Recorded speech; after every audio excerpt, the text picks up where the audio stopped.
Hey everyone, welcome to this explainer. If you're a focused learner looking to master the complexities of professional standards, you are in the exact right place today. We're unpacking the CIPFA Code of Ethics, but we're moving way beyond just memorizing basic principles. We're going to look at how to handle intense, real-world pressure in public finance. Because, let's face it, knowing what's right and actually doing it when the heat is on, those are two completely different things. Here's the reality of public finance. Most ethical breaches, they actually don't start with bad people or malicious intent. They start with unmanaged threats. Good, competent professionals get caught out not because they set out to break the rules, but because they failed to identify and mitigate everyday workplace pressures before those pressures snowball into a full-blown crisis. So recognizing these threats early is absolutely your best defense. So, here's our roadmap. We'll quickly cover the dynamic ethical framework, the 5 common threats you'll face, and how to evaluate and apply safeguards. Then, we'll stress test all of this with a real-world scenario and wrap up with protecting public trust. Let's get right into it. Moving into Section 1, let's look at the dynamic ethical framework and why we have to move beyond rigid rules. Because public finance is so incredibly complex and highly dynamic, a static rulebook simply can't predict every single dilemma you're going to encounter in your career. There are always going to be gray areas. Because of this, the CIPFA code relies on a conceptual framework rather than a simple checklist. It gives us a clear, proactive 3-step process. First, identify threats. Second, evaluate if those threats are genuinely significant. And third, apply safeguards to eliminate or reduce them. Identify, evaluate, apply. Getting this triplet rhythm into your head is key. Okay, let's dive into this. Notice how this process forms a continuous cycle. It is never just a one-and-done checklist. As your project evolves, maybe as new personnel enter the picture, or as deadlines shift, you have to constantly cycle through identifying, evaluating, and safeguarding. It requires continuous, proactive vigilance. That brings us to Section 2, the 5 common ethical threats and knowing exactly what you're up against. To effectively use the framework, you've got to know your enemy. The CIPFA framework classifies workplace pressures into 5 distinct buckets. We have self-interest, where personal gain influences judgment. Self-review, which we'll look at closely in just a second. Advocacy, where you push a position a bit too hard. Familiarity, where close relationships make you too sympathetic. And finally, intimidation. This is the very real pressure, duress, or honestly simple bullying, applied by senior figures to force a non-compliant outcome. Let's spotlight a couple of these that trip up even the most seasoned professionals. First up is the self-review threat. This happens when you're forced to evaluate the results of your own previous work. It's a super frequent and really complex pitfall, especially in financial reporting where teams are often lean. Let's be honest, it's just human nature to assume our own previous math is flawless, right? But that is exactly why it completely undermines objectivity. Another really critical one is the advocacy threat. This occurs when you promote an employer's or a client's position to the point that your professional objectivity gets compromised. Look, as public finance professionals, of course you want to support your organization's goals, but being too supportive can seriously blur the lines of independence. You are there to provide objective financial reality, not just to be a cheerleader for management's preferred narrative. All right, Section 3, let's talk about evaluating and applying safeguards, the actual tools we use for mitigation. Once you've identified a threat, evaluating it isn't about just relying on your gut feeling. You absolutely must ask yourself this ultimate gold standard test. Would a reasonable and informed third party conclude that compliance with ethical principles is compromised? Seriously, put yourself in the shoes of an objective outsider looking in. Ethics isn't only about avoiding actual provable misconduct, it's equally about avoiding even the appearance of compromised integrity. And this brilliantly illustrates the point. Think of this as a constant balancing act we have to perform. You are continually weighing the severity of the threat on one side of the scale against the fundamental principles on the other. If the threat is heavy enough to tip those scales, meaning if it would make that informed third party question your integrity, then the threat is significant, and you must act to protect public trust. When a threat is significant, deploying safeguards becomes mandatory. Notice how these are broken down into 3 distinct pillars here. Personal safeguards are things you directly control, like withdrawing from a decision or declaring a conflict. Organizational safeguards operate within your workplace, like bringing in an independent review or rotating staff duties. And professional or regulatory safeguards leverage wider frameworks, like relying on ethics committee guidance or statutory escalation routes. To see how all these pieces fit together, consider the public finance ethics pyramid. Down at the base is your personal integrity. Right in the middle is professional conduct. And at the peak is public trust and accountability. The safeguards we just discussed, the personal, organizational, and professional ones, they act as the mortar, keeping this entire structure from collapsing when it gets put under intense operational pressure. Now for Section 4, a real-world scenario application. Let's stress test this framework. Frameworks are great in theory, but let's put you directly into a high-stakes scenario. Imagine this. You are reviewing financial statements that you actively helped prepare earlier in the year.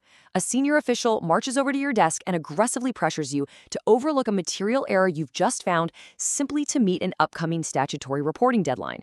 They make it perfectly clear that holding up the process is not an option.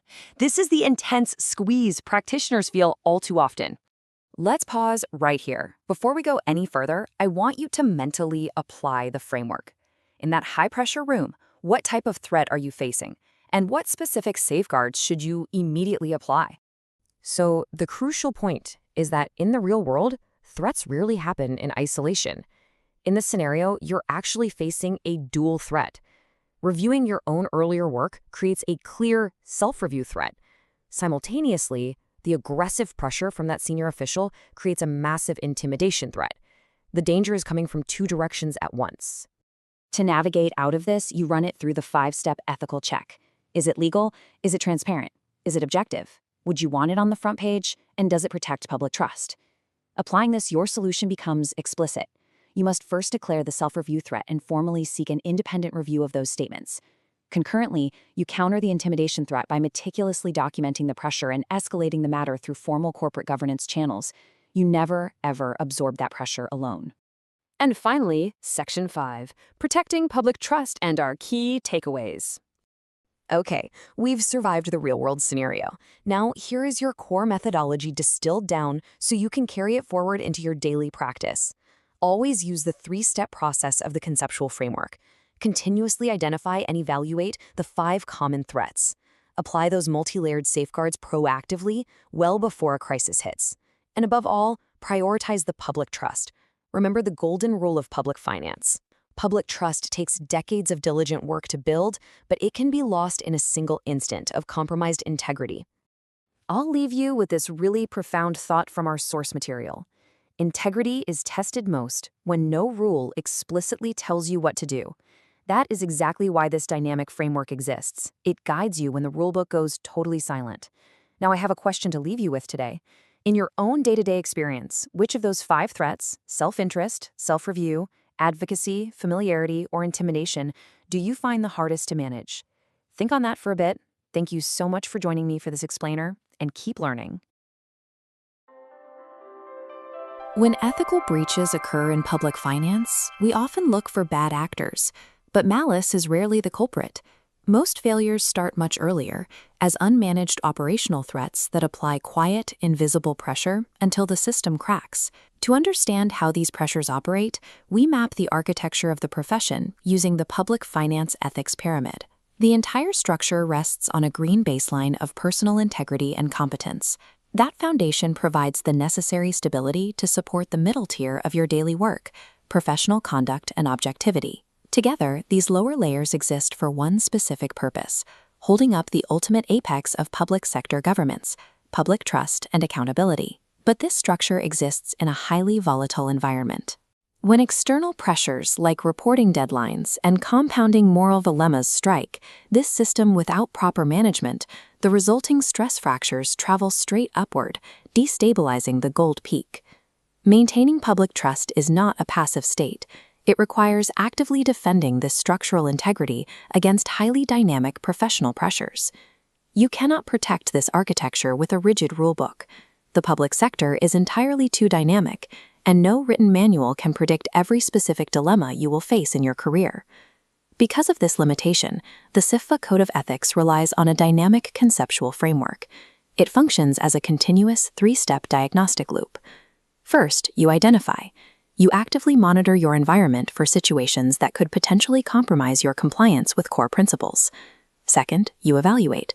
You weigh those identified anomalies to determine if they represent a significant threat to your objectivity. Third, you apply. You deploy specific structural safeguards to eliminate the pressure or reduce it to a professionally acceptable level. Relying on instinct alone leaves you highly vulnerable. This proactive diagnostic system is the only reliable methodology to anticipate and neutralize ethical threats before they can fracture public trust. Step 1 requires categorization. The CIPFA framework classifies the operational forces that compromise your objectivity into 5 distinct threats. The first is the self-interest threat. This occurs when personal or financial gain inappropriately influences your professional judgment.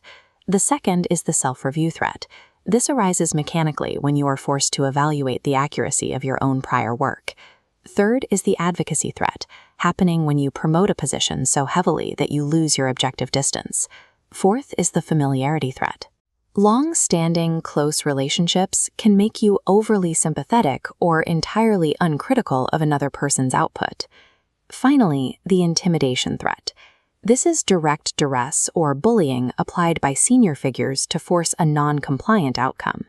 You cannot counter a force you haven't defined. Precisely diagnosing the exact nature of an operational threat is the mandatory first step before any effective defense can be mounted. Once a threat is categorized, you have to measure its severity. This evaluation cannot rely on your subjective intuition or a vague gut feeling. It requires an objective benchmark. You must answer a single core question: what is the potential impact on public trust? To measure this, you apply the professional gold standard, the reasonable and informed third-party test. By asking how a hypothetical, educated outsider would view the situation, you strip away your own internal cognitive biases and rationalizations. Professional ethics requires avoiding the mere appearance of compromised integrity. Even if you know your data is accurate, the optics of the situation carry exact weight. Perception is a load-bearing pillar of public trust.